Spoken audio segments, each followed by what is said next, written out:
So we should all be aware that the meeting will be subject to videotape, subject to hopefully some kind of publication on the net for people to see. So as we discuss items, I'd like you to keep that in mind, and perhaps when you introduce a subject, you want to give a little bit of a history of the subject before you then promote your opinion or your view of it. This is in no way meant to keep you from expressing your opinion. Roger? Is this going live as we speak, or is this for probably delayed broadcast? Live. Live? Okay. No, So what does it go out on? It goes out on Google+, also through YouTube, and Manomet Current. So how do people going into the, they can go to the Manomet Current website? They can go to any of those websites, Any of those 3 websites. So what is the shot that you're seeing at home? A not very flattering one in this room, kind of just like this. Actually, last month when I went on the website, I saw the back of my head. And Yes. Was that bald? Yes. I don't know what I have that. Yes. Be aware. I might powder the back of somebody's head in a minute if you're not careful. okay, so that being said, what we just discussed was the videotaping of the meetings, and the meeting is the Nuclear Matters Committee. The date is July 16th, 2012. We have a quorum present, and the meeting's been called to order. Plant status update was to be supplied by Mr. Alexander or written, and Mr. Alexander is Entergy, is a representative of the Entergy Corporation. He's on vacation, so he has corresponded with Mr. Berger, our chairman, or rather he had Mr. Tarantino corresponding.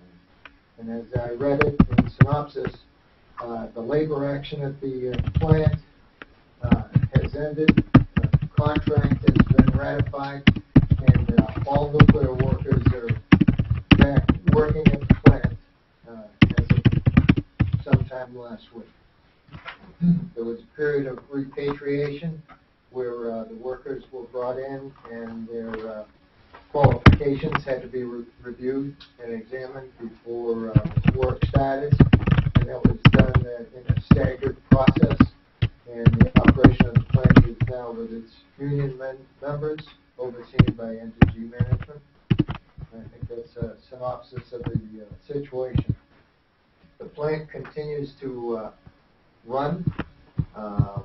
It ran through the labor action. There were shutdowns for backwashes and routine operations, but the plant during that period continued to run. And that's a synopsis of Jack's intelligence to Mr. Berger. Continuing on, we have the previous 2 months meeting minutes to review. Roger was kind enough to send out the meeting minutes from May 21st, Roger, is that correct? You want to synopsize them? Because you don't. Okay. But all the members of the committee have had them emailed to them. The meeting minutes have been reviewed. And now what we do is review them at the meeting. Okay. In synopsis, would you like me to hit the high points of it? Sure. Okay. Would there be any objection to the committee? I don't think so. Okay. The meeting in question was the May 21st meeting. It was held in the Emergency Operations Facility at Plymouth. Quorum requirements were met, of course. Members of the Freeze Group were present. Ms. Susan Congdon of the Massachusetts Department of Public Health. Senator Murray's office was represented, and our own EP Director, Aaron Waltz. We had a status update at that time from Mr. Alexander. He talked about the plant being online for 150 days. Ms. Congdon talked about their work overseeing Entergy and their tracing of the tritium migration on site. They talked about dyes that had been released. They talked about underground pipes that had been excavated and inspected.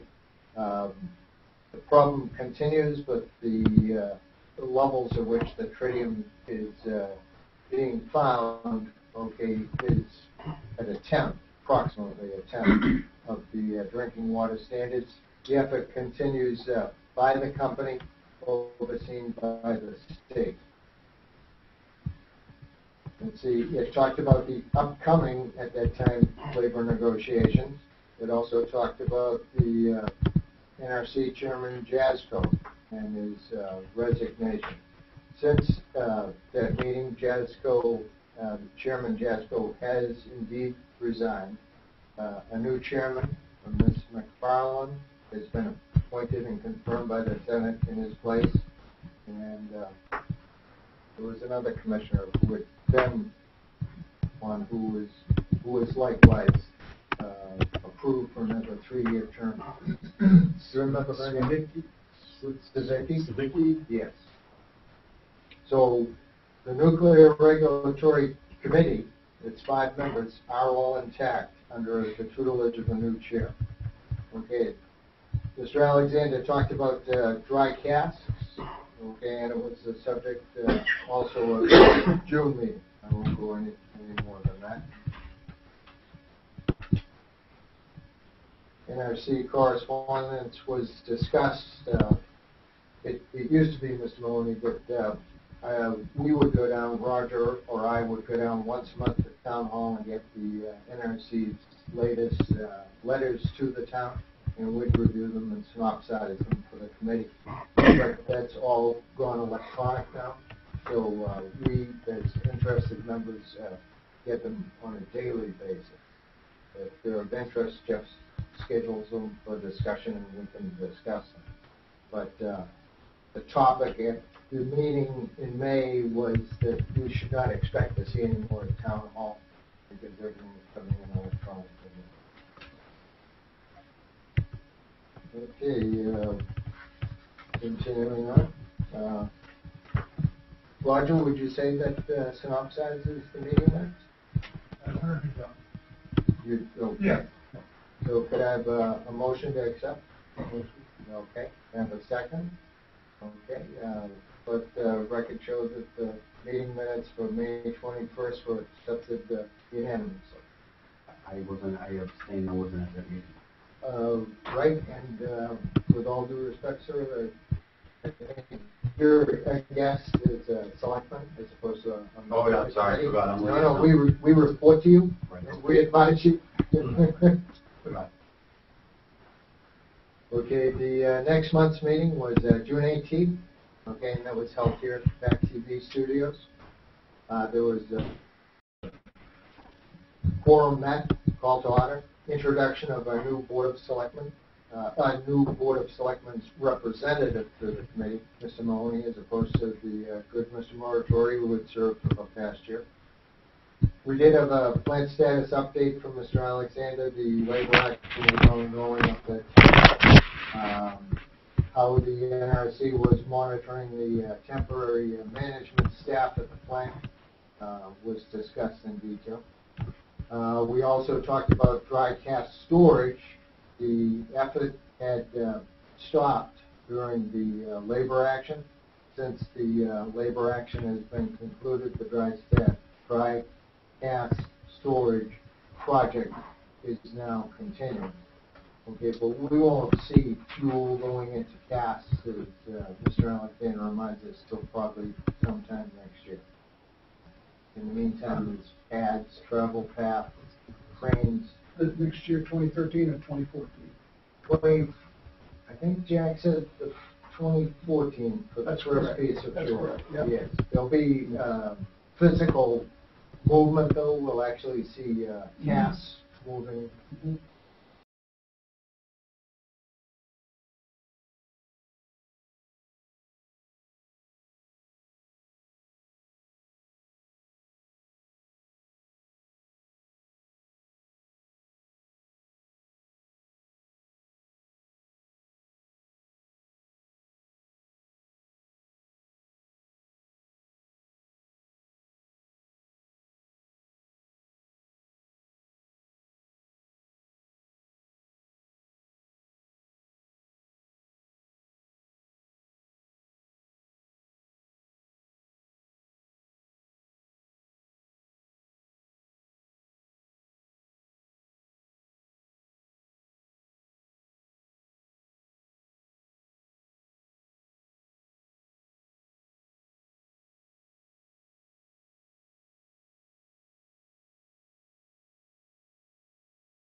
employ a lot of our brothers, our fellows, our neighbors, but it's a 4-year contract, and I think we can look forward to 4 years of,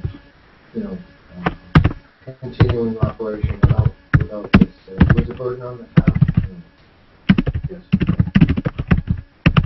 Is there any cost to the town for that labor action? All those There extra was an increase. details, I know they're not covered. There was an increased cost there. I don't know how much. I can only speculate. So the chief and the town manager had those discussions. They were prepared for a longer action. and say happy, but that's with the negotiations for pilot or block with the government. That's continuing. Right. Okay, continuing on, all business, town interface with the host community initiative, does the Board of Selectmen have any new information? Selectwoman Brewster Mhm. has an agenda item tomorrow night, I think at the end of our meeting, where she will be presenting what has happened so far. I think she's really in conjunction with Patrick O'Brien and the town manager's office.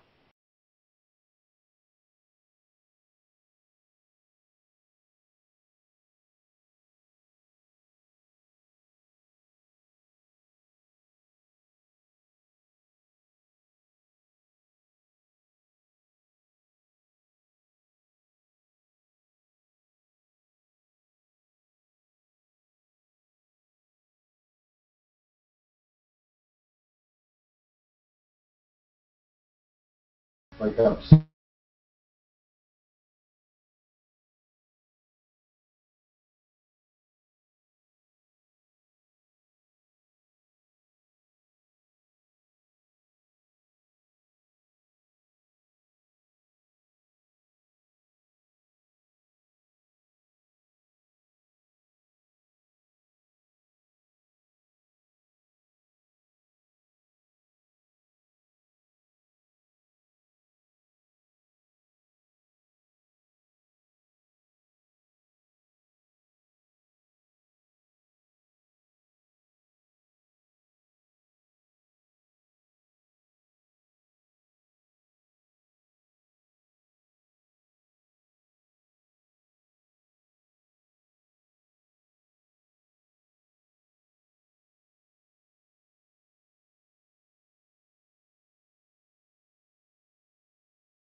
I converted it to $2012, using only a 2% inflationary factor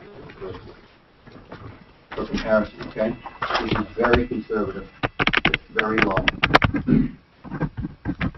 So if the town over the last 40 years have been setting aside 10% every year of the contribution from this plan, we currently have almost $59 million set aside in a, kitty stabilization fund instead of having nothing. And then what I didn't do and what I should have done, if you look at the PICO taxes, and I just added up the 40 columns, they paid us $417 million. The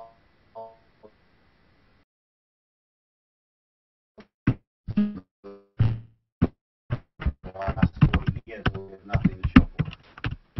But what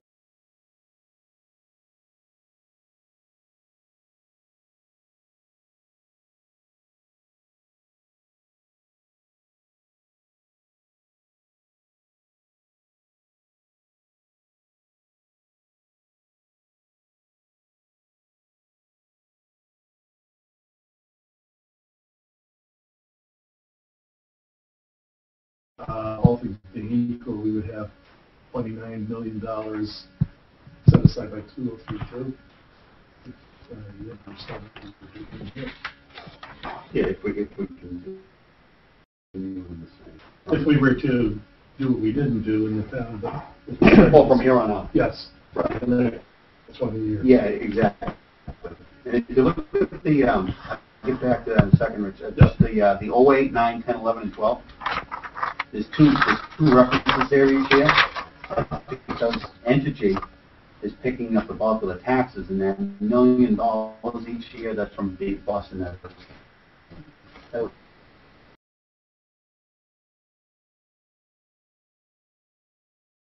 I mean, that's a high policy question, Richard. We continue to take the entire contribution and put it into the operation.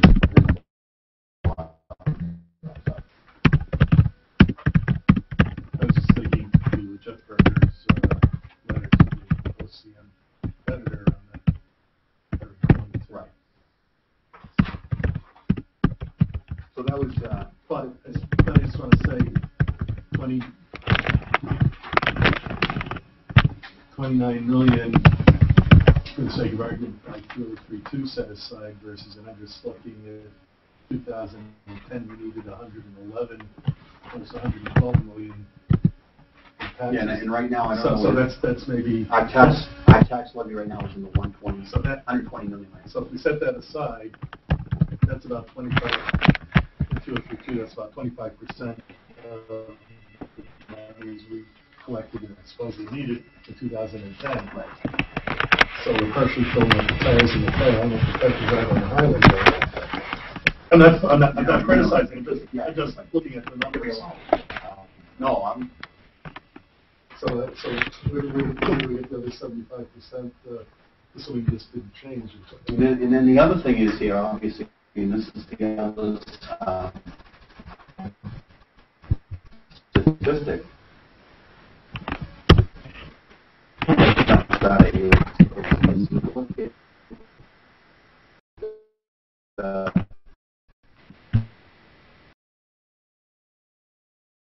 If you look at 73 to 77, and the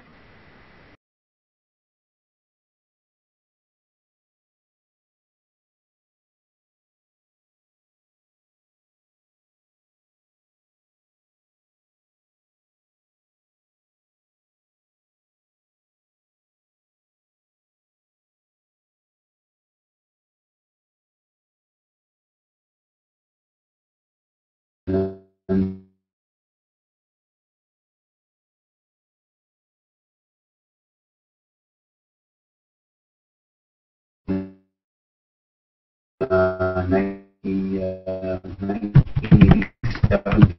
20%, and then the late 90s got back up to 20.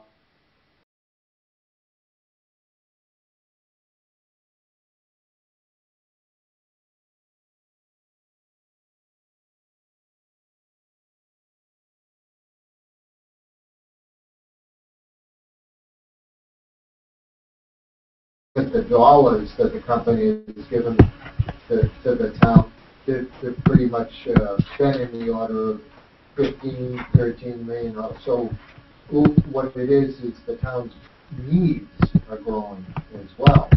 Paul, is it, as an engineer, is it conceivable that over the next 5 to 10 years, with fracking technology and cheaper supply potentially of natural gas resources in the Northeast, that like in the late 90s, early 2000s, there was a surge in gas-fired power plant construction in Massachusetts and elsewhere, and then it hit the skids for one reason or another. But hypothetically, let's say the number of gas-fired power plants increases in the next 5 to 10 years in Massachusetts, for the sake of argument, assuming there was a demand.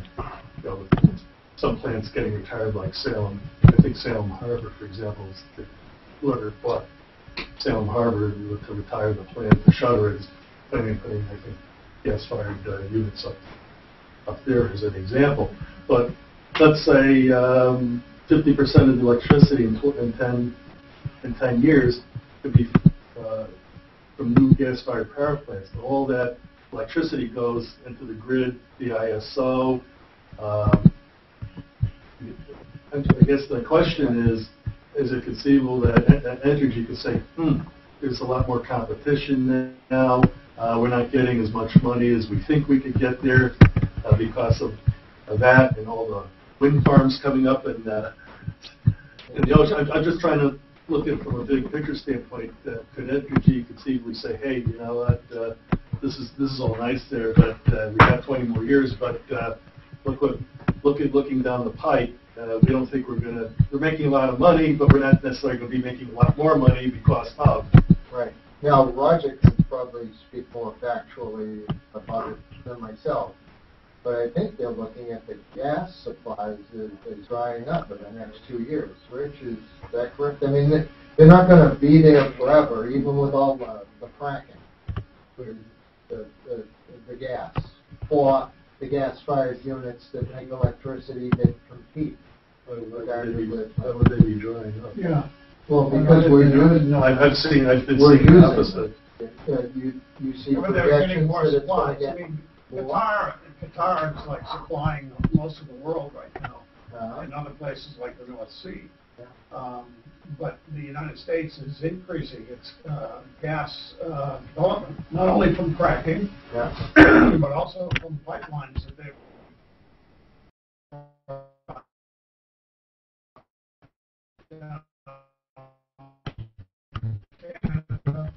Those are the articles I've circulated around the community. So I don't think it's decreasing in relation to coal. I'm only throwing that my comment out as more of a question and a comment from the standpoint that I personally don't think it's going to have that much. I mean, if we're looking at the next 20 years, then it's going to take a long time for us to make a transition into these new energy sources. Yeah, we're going to have a lot of gas, we're going to have a lot of this, we're going to have a lot of that, but I think that nuclear power, and of course they own the grids, the transmission lines. Right now, they're not held by private industry, or is that? I don't know, I'm asking you.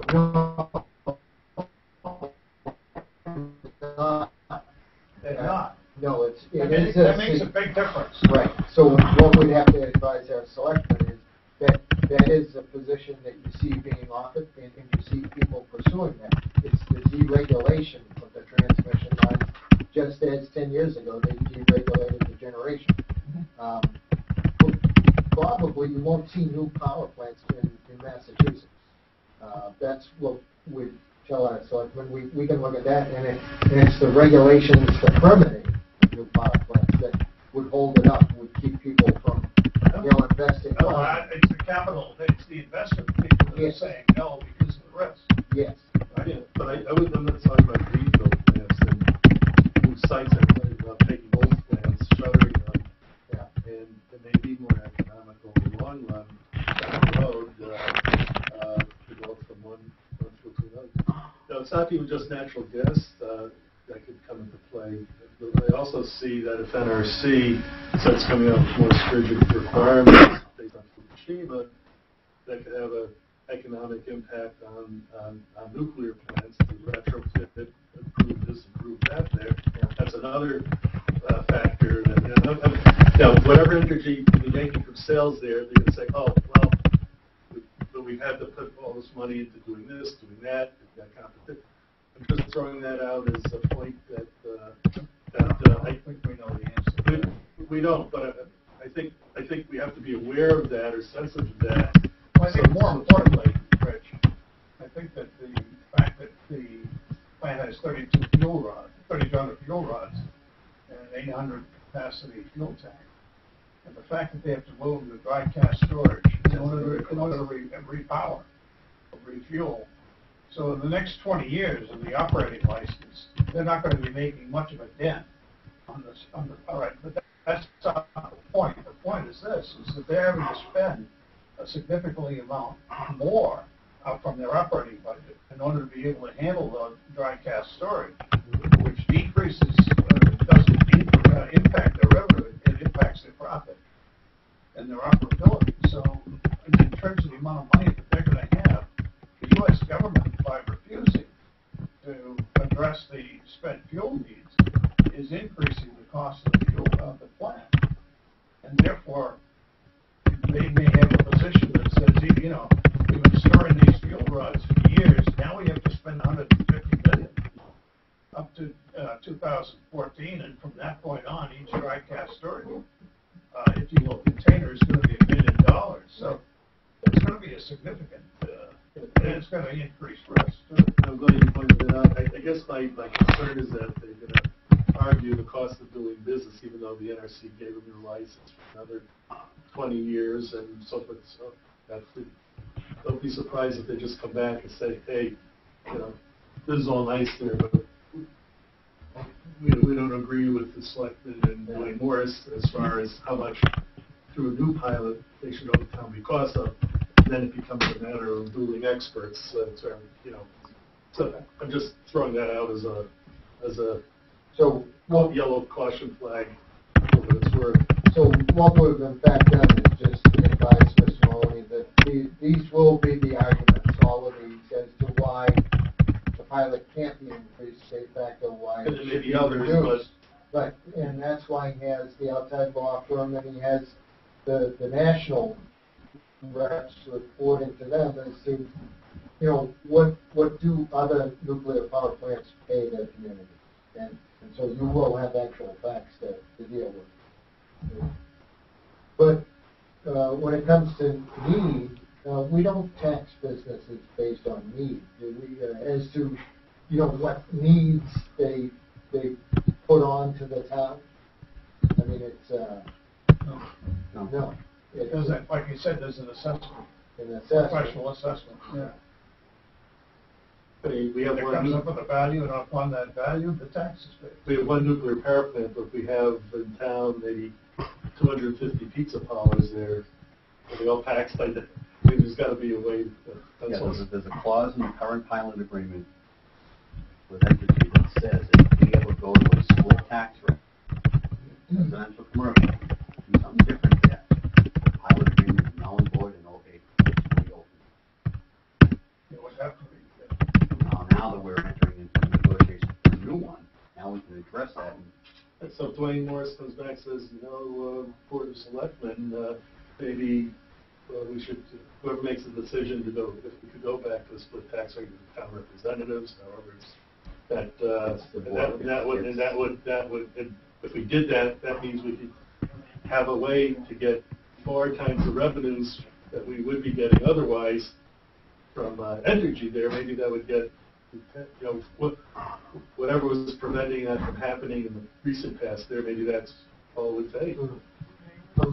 I'm sure besides the finances, there's also going to be a political aspect of this. Mr. Maloney and the selectmen and the town managers have to consider, because they want to promote good neighbor company. And it is here, and you have to live with it for another 20 years. So what is their fair share? The law has to go into it. Any other discussion on it? Roger? So I have totally misread the use of gas for the next 2 years. That's good. No. Is there? But it is, it is a fact, you can't put in a new power plant. Because I know there was the Blackstone River Valley, running from Rhode Island up to Worcester that was had planned for these gas-fired units, one every 6 miles. You can be reverse science. You've heard it. Yeah, it's hard to cite, as you're saying, Paul, to cite A new one. a new one, Yeah. because real or imagined, a lot of the towns, even if they're going to make money from taxes there, a lot of the public perception is that, oh, even a gas-fired power plant can cause air pollution and this and that and what have you there. But if you're talking about replacing an old oil or coal-fired power plant with a gas-fired power plant, all things being equal, it's a no-brainer there. Yes, you have to go through the permitting process in the state and federal, state process there, but it's not rocket science. It has a timeline there, and at some point it's not going to be cost effective to keep putting band-aids on the older power plants there. So what it does, it becomes uneconomical to try to retrofit to meet the ever-changing EPA air and water regulations. To name some, then I think we're going to see more of that. And the next fuel we're going to see is I believe, natural gas. Unless EPA comes out and says no fracking because then. Yeah. Would we, like as a board, recommend to Mr. Mahoney or offer to him that he thinks there'll always be a power plant in Plymouth. I mean, you need something on the end of the Runbeck 345 bridge to hold up the several feet. So there'll be a canal plant and there'll be a Pilgrim plant, whether it's in 50 years it's a gas-fired unit or whether as long as we as a society use electricity to the extent we do, as those are just as lesson, then there'll always have to be a source of power. In the late 2000s, in the late 1990s, early 2000s, I was working as a consultant for the Cape Cod Commission, and they were planning on Morant Canal. I was planning on repowering the facility to take out units 1 and 2 that were in Bunker C number 6 oil and unit 2 natural gas, and replace those with 4 new combined cycle combustion turbines, and use the back half of the plant, the turbine generator, and just change the combustion source, basically, if you will. So now I don't know if you can do that simply easily with, you can't necessarily do that with a BWR because you probably have to change a lot of things over. But certainly, if for some reason if it became uneconomical for Entergy to operate the Pilgrim plant because 3 or 5 years from now, the NRC said, okay, all BWRs of this vintage have to do this XOQ based on, and it becomes uneconomical, then they could go by the wayside, like I've seen other power plants go, industries. So then they would, I'm sure, replace it with something else. So we're lucky we have our board of selectmen and their advisors to absolutely consider it. Yeah. All right, continuing on, Mr. Mahoney, anything else on the pilot negotiations other than you're looking forward to? Yeah, I am. All right. I'm looking forward to them. I really am. All right, new business, gentlemen. The government of Japan, what they call the National Diet of Japan, put out an official report on Fukushima nuclear accident, the Independent Investigation Commission, and it got into much more of the social issues, the administration, the organization, the emergency response, rather than the details, the mechanics of the fuel melt and the emissions. Did everybody get a chance to read it? Rich, you read it, right? Not word for word, but yeah, Mr. Gramsci, 95%. Roger, not. But I mean, did you get a feel for? I read through the summary one. Yeah. And what would we advise the Board of Selectmen on the official government take from the National Diet of Japan? One of the points I got out of it, and I shared with everyone, was they look at the regulatory system in the United States and they're envious of it, and just suggested that Fukushima might not have gotten to the extent that it did if Japan as a nation had adopted, as required in the U.S., all the equipment put in based on the 9/11 issues and the lessons learned from 9/11. But that was just one. That was just one point. The other points they had that you couldn't tell was the emergency preparedness. They think globally emergency preparedness has to be looked at and invested in. To me, Paul, that statement was a real bright line to me reading the document. And I was kind of surprised. I mean, I'd been out of the nuclear industry since the early mid-1980s, and then sort of I joined this committee in 2005. I got sort of back into it again, the committee, but I worked very heavily on, back in the 70s, in an architect engineering firm in New York, with new nuclear power plant design and construction and licensing in the United States and quite a number of plants overseas in different countries. And one thing I recall is, especially in other countries, is they wanted to follow the U.S. NRC policies, procedures, design guidelines to a T there. And I remember we were being involved with proposed nuclear power plants in Egypt, Mexico, Thailand, Philippines, to name some. And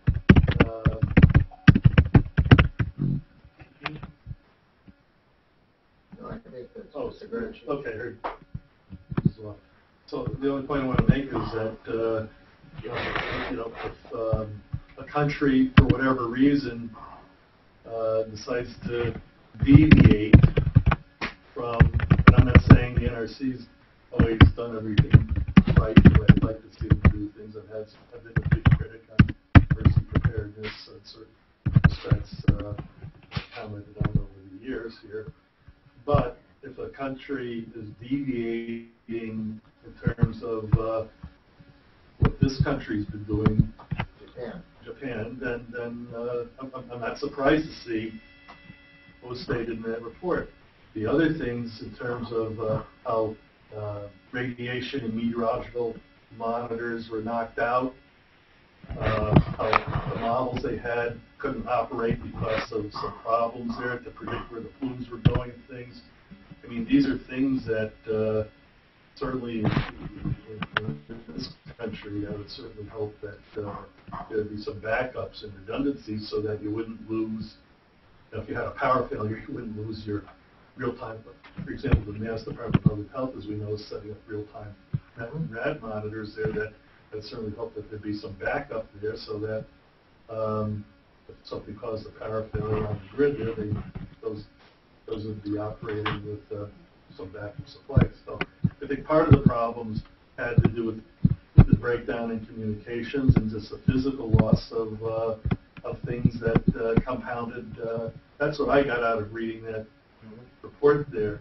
So I think the lessons that can be learned in this country is that, well, here's what can happen when the worst things can happen all at once there, but that doesn't necessarily mean that what we're doing in this country is deficient or bad, or that there's always room for Jell-O too. Mr. Grassi, did you see anything in it? I haven't read it, Oh, honestly. yep, always. We expect something less. Roger. I think when you read the report, everything is gone. Boy, this is true. You step back from a little bit. I'll throw an example with regards to how clear hindsight is. When we're in the moment looking forward, what we're in here is clearer than looking at. So I'm not sure that there are lessons to be learned there.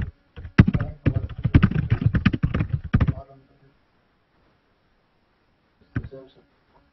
Well, when I look at it, I think that I just fell back on two things. That, number one, the biggest lesson learned is don't build them where they put them. And the second thing, and that's reinforced by one of the speakers at the meetings we had a few months ago, who said there's no power plant in the world, a nuclear power plant in the world would have survived that particular situation. Pilgrim, I think, is in a fairly safe position where we're not in a known earthquake zone, and we're not subject to severe tsunamis based on what the Ghost Granted Institute has calculated.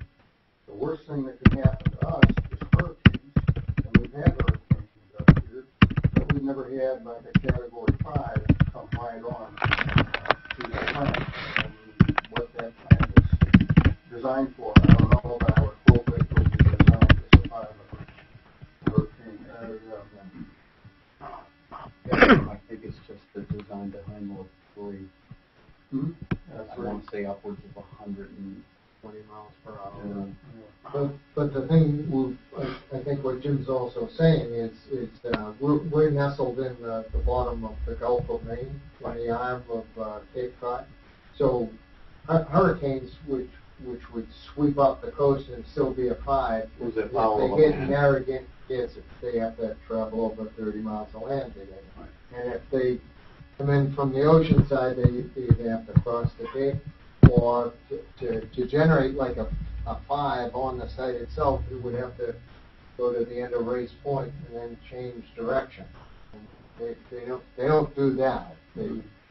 Historically, they haven't done. What was the Hurricane 38? I bet it wasn't even 5. Has a 5 even made it? I don't think we've ever had a 5 to speak of. But weather systems are changing. Next, Okay. now you're seeing a lot of tornadoes. And now we're seeing more tornadoes. Now, a tornado could be as severe as a hurricane. That could hit, If not worse.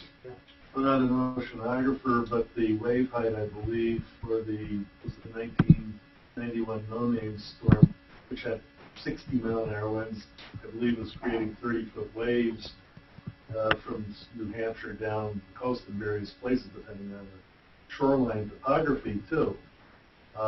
Because you had a long-duration storm with a long fetch and a long buildup there. You start taking, typically a severe hurricane coming up the coast is severe for a couple of reasons. A, it's already intense when it's in the off Florida or the Carolinas, but it gets caught up in the jet stream too and rockets up the coast there.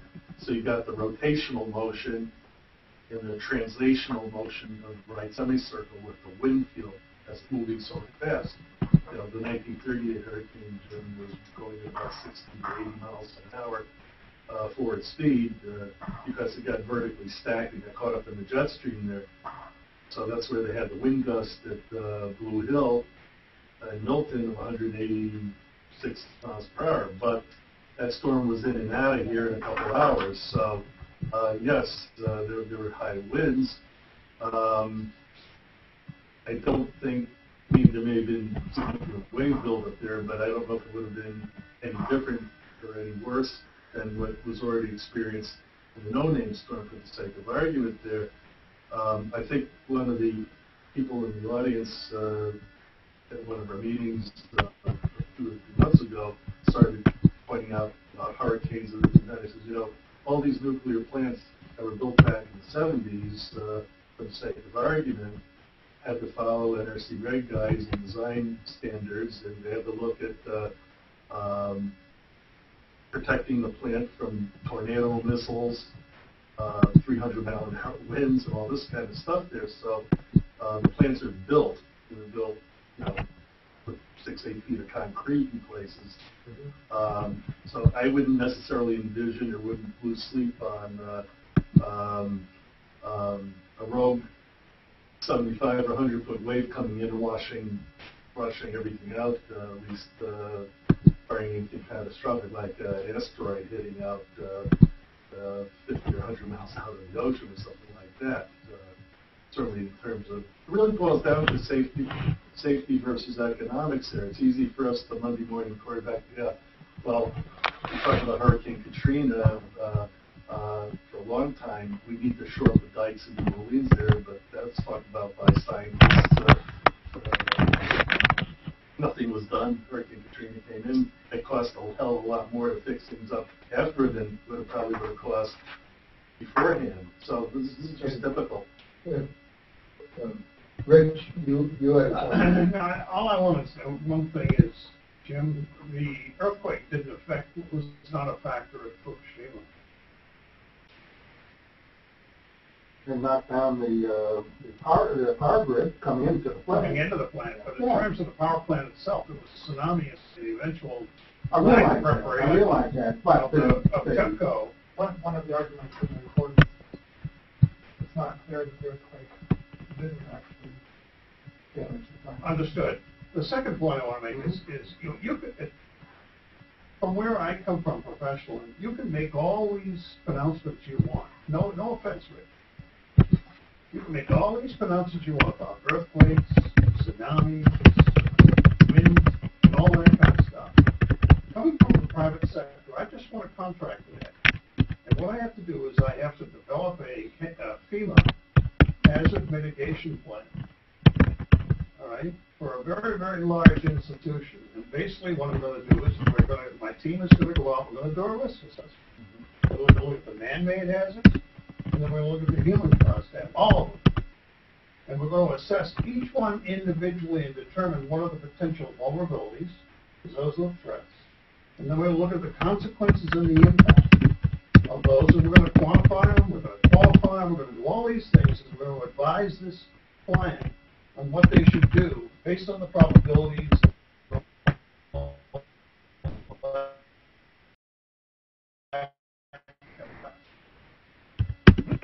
The Nuclear Regulatory Commission is doing all basis whatsoever to speculate, because the Nuclear Regulatory Commission is assuming that responsibility themselves years ahead of any potential threat classification. And I wasn't sound like I was speculating, just trying to point out why I don't lose sleep. But I was involved with problem maximum precipitation, problem maximum floods.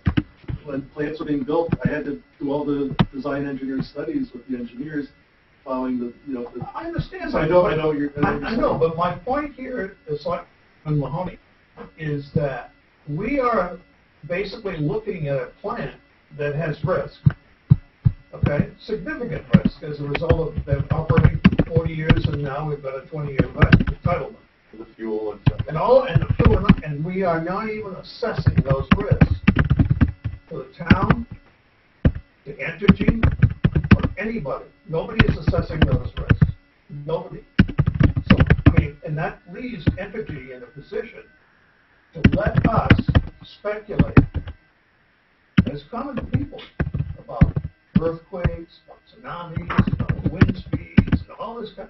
And we never really put it down properly in a risk assessment. We say, look, these are the facts, these are the probabilities, these are the vulnerabilities, these are the potential consequences, these are. And that doesn't come from the NRC? And it does not come from the NRC. But it doesn't affect when they look at a power plant and they're looking at the recertification of the power plant. They do look at the risks, but they don't do it in the same manner that, let's say, I'm going out for this particular client and looking at the actual risks, the actual instances of certain types of natural hazards versus man-made explosions. We've got man-made hazards now that we never had 10 years ago. Never even had. And the response that the NRC made in terms of the man-made hazard of terrorism is they've increased the potential design-based threat from 8 to some larger number. And it just so happens they arrived at a number of 18 or 22, which is the same number of hijackers on 9/11. All right? I mean, it's... I'm sick of that. It's ludicrous. Can we take your concept, Rich, and Could I interrupt them? Sure. Okay, allow me to exercise that. But back in 1967, when the plant was being designed, that vintage plant, there was what they call preliminary safety analysis that was done. They looked at external factors and internal factors.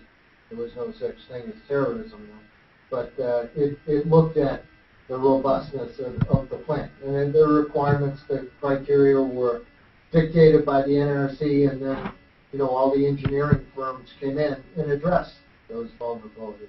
And since then, in the 1990s, they also re-examined the internal and external. And they came up with a Fusela-Vesely values as to what is the potential for this happening, and then what are the consequences thereof. They didn't necessarily do it on an individual basis. Well, They did it on a collective basis for the 100 plants that were out there. they made each plant do it Did they? for its individual. All Yeah. So Because as a result of that, some plants, like, for instance, Pilgrim, because it's far on the end of the grid, the Runbeck grid, it was subject to loss of off-site power, much more so than a plant in Worcester or a plant inland on the North Shore, where they're subject to different challenges. But that being said, so it was an ongoing process, and that was, and the relicensing delved into, well, what did you find and what did you do about it?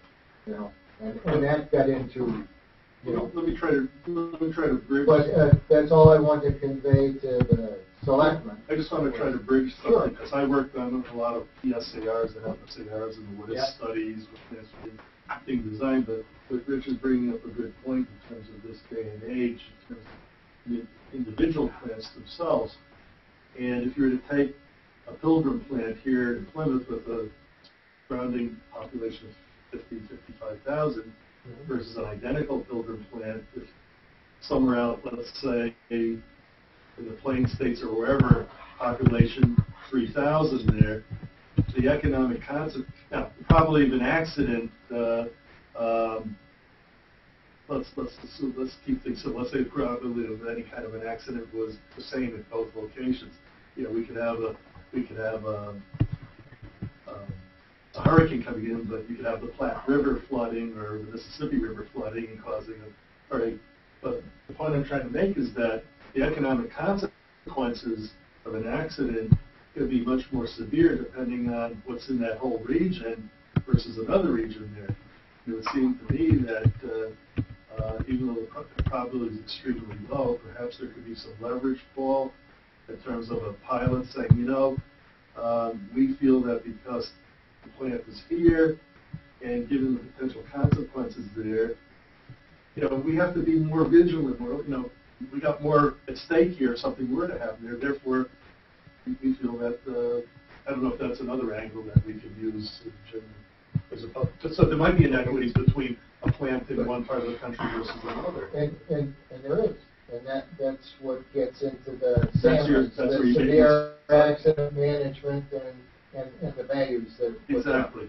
But back to the point. The point was we had the report from the government, the independent report from Japan regarding the Fukushima event. The points that were derived from it, I think we advised Selectman Maloney. And the other thing I'd recommend to him is that you have his emergency director, Mr. Alan Wallace. Give him his impression of lessons to be learned and gotten from it, not just this body. So is that enough said on the subject? Aaron's a great resource for the town. He's professional, he knows his stuff, he understands the power plant, and he understands risk assessment. Right. So, and I think Rich's point is excellent. The point is that we're giving you our opinions, our collective opinions, and you've got other resources available to you, and you should. Yeah, but my point is, it's not just the tax base that we want to uphold here. My point is, there's a certain amount of money that has to be added to an operating budget based upon a risk in order to mitigate or prevent that risk. And we have a responsibility that the power plant is advocating to us as the host community. Fire department, police department, environmental all these things like that. Those are things that we have to assume responsibility for, or part of the responsibility. And so it goes beyond just the tax base. Rich, that is an excellent point. Okay, how does the selectmen I look don't at want them? to keep beating this up, but I mean, No, there's a because- lot to this. Yes, and besides his pilot money, he has other monies that are gotten from the license holder. We're unique. Well, we're kind of unique, but then there is there monies that are given to the town, to the local towns around the town. And On what basis? it's supposedly on the basis of their emergency planning requirement. How do they know? They apply for grant. Mr. Wallace is. It's like the harbor master applies for a grant. Yeah. Get a boat, and when he runs down the dock, there are 6 boats there and only one guy. What does he do? I think it was pointed out about 2 years ago that Marshfield was getting more revenues in that regard than Plymouth. Sorry, Paul. No, and that's a correct statement, yeah. I don't know why, but that's. Well, I can tell you why, because I worked there at that time, when it was after the 1986 shutdown, confirmatory action letter. And they went to the local communities, and part of the criticism, Boston Edison owned it at that time, part of the criticism that the NRC had was the contributions to the local communities and how their EP organizations weren't the same. And there was vast differences between the towns. There was needs in the town. Edison invested a lot of resources to find out where the deficiencies were, where funding was needed, where training, where equipment was needed, and agreements were made with all the local towns. Marshfield very astutely went with, okay, we'll take this now, which was low at the time compared to the neighboring communities, but they asked for, it was like a 10% rider increase every year. The other towns went with, we'll take this larger sum and we'll assume that responsibility in the future. Now, 1986, 2006, 2012, Marshfield is by far outdistancing its neighbors, okay, as to what their allocation is every year. And that's how that situation developed. Whether it's fair, I'm sure the licensee would like to sit down with everybody in the room and make it all fair, but they're individual towns, so they negotiate independently. But that's another source of revenue for us.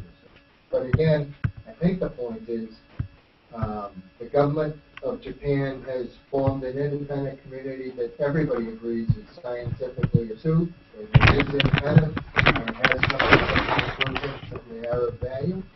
And Mr. Aaron Wallace would be a great source to provide to you what those recommendations, how they might affect the town. Anything else? All right, Jim, that was a good. There was a question that floated through on the emails amongst members, and I think it came from Pilgrim Watch. Pilgrim Watch was responding to a question that had to do with the storage of potassium iodide. And, Mr. Wallace was here. There is a question: is the storage life on potassium iodide? Absolutely. But Aaron is very, very up on that. Right.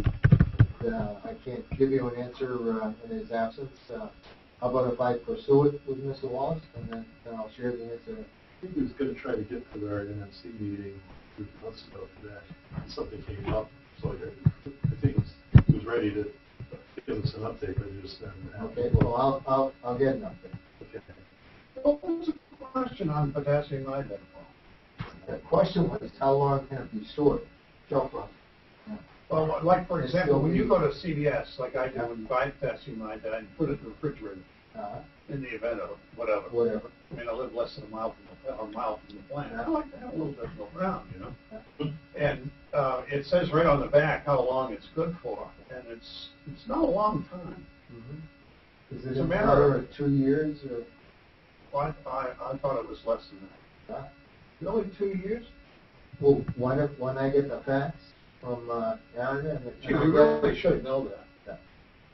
Well, the thing is, Aaron and the Department of Public Health should know that.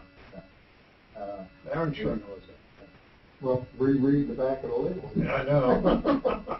Yeah, and that doesn't mean that the good You're buying CVS stuff. and what it I gives do out buy it. is the same thing. Old stuff, that's how long it's been on the shelf, The right? good news is that it could help you in terms of inhalation, congestion pathway, if somehow you're eating something that, or inhalation in terms of Iodine. iodine. That's not gonna help you one iota there in terms of an No low overhead gas. plume with gamma rays coming in. Right. But people think, oh, if I take this potassium iodide, I can just stand there and say, okay, shine on me, but no, that's Yeah. the, so, It's a long-term effect. Isn't this more effective for children? yes. Right. Well, because, in terms of body weight and Right. Yeah. biological. It prevents uptake by the thyroid, but the thing that we have to, we're all aware of, and the selectmen should be aware of, is that 0.5% of the people are allergic to iodine. So, which is similar chemically to potassium iodide. So, they have allergic reactions to it.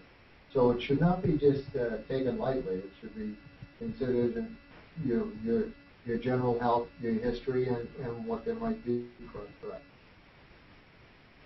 All right, I'll get the answer to that. I'll get back to everyone. Additional topics? Anyone want to suggest an additional topic? I'd like to just bring up one very quickly, and that is, the Saturday after the 4th, or the Saturday of the 4th, some people were in Pine Hills were asking me about the plant, and I was trying to answer something, and they were saying, well, do you think that there are any safety issues as a result of the temporary employees operating the plant?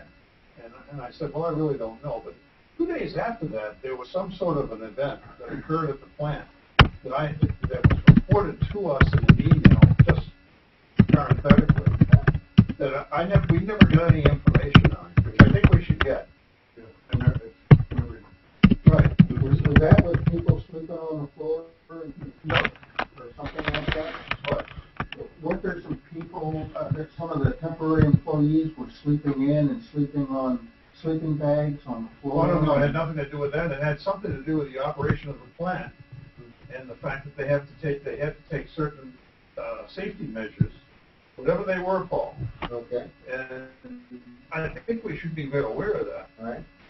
Do you have any more information you can Yeah, get I to will. me? I have to go to Kansas City tomorrow, but as soon as I get back, I'll get my computer and I'll send you that report that I got. It was on the 8th or 9th. It occurred sometime between the 7th and the 9th of July. July or June? July.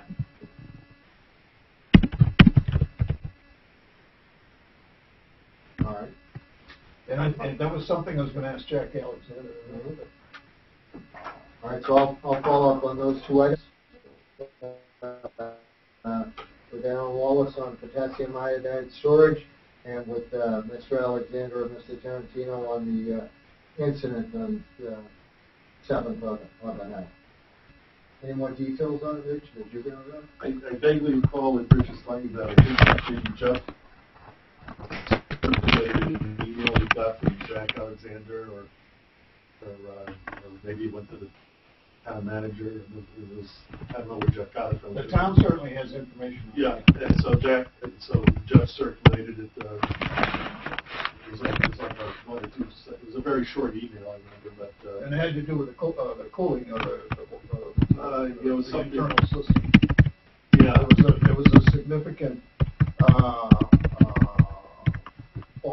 vulnerability, or something happened, and they had to do something, and it was significant enough for, I think, for us to look into. Okay.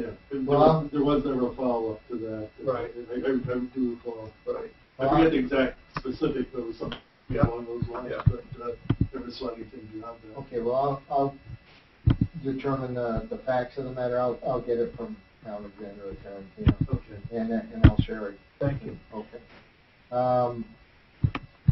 No additional topics suggested, Paul? Is there going, when's, you know, when the next scheduled, integrated drill is going to be, or whenever this is over? No, I don't. I had seen transpire between Mr. Berger and Ms. Alexander that there had been a drill scheduled, Right. and the labor action occurred and they postponed it. Mm-hmm. Yeah. And Jeff followed up on that with questions as to what does that mean as to your manning, if you have to change the drill date just because of a labor action. Mm-hmm. The response, okay, to synopsize it, was that in a drill, they actually use more personnel than they do should there be an actual event and an emergency response. Because in the drill, they have to not only have the players, but they also have the observers, and they have to have the marshals and the graders. So the postponement of the drill, if you look at it in that light, was a reasonable business decision, and they have an interval within which they can hold it, so it's not taking it outside that time frame. So I don't think he criticized that much. No, and the only other question I have, I guess, if Jack were here, maybe you said the only outstanding appeal was our state attorney general's regarding the license. I think you said, I don't know what the status, I haven't seen anything. Okay, and she's appealing through the judicial system. So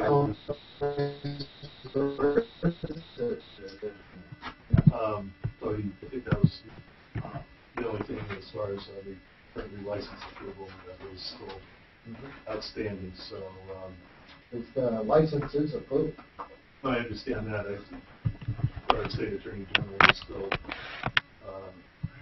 upset about the speculative matter. I assume that's what she was. The attorney general is upset about the spent fuel. Well, that was a whole Yeah. original intervention that the state had, but I don't know if there's any other sidebars that she's appealing on now. Nor I didn't do see I. that. Okay, do I have anything from the Board of Selectmen?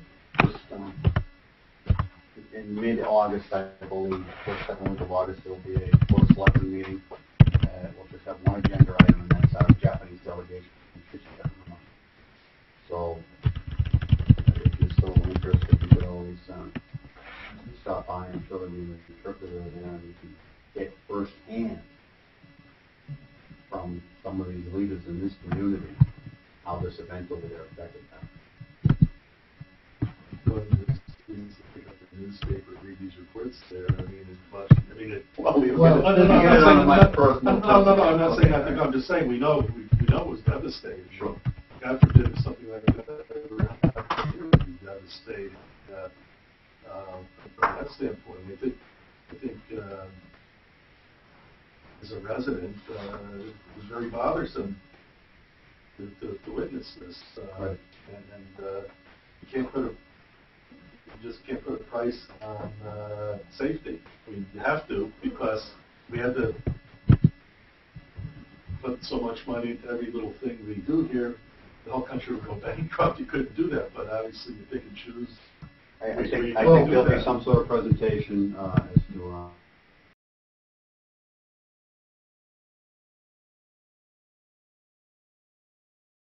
the incentive is roughly $100,000.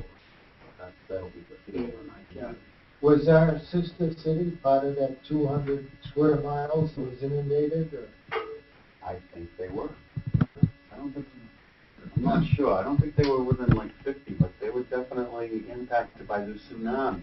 Well, right, that was the 200 square miles of floodplain that was destroyed. The first event was the 24,000 people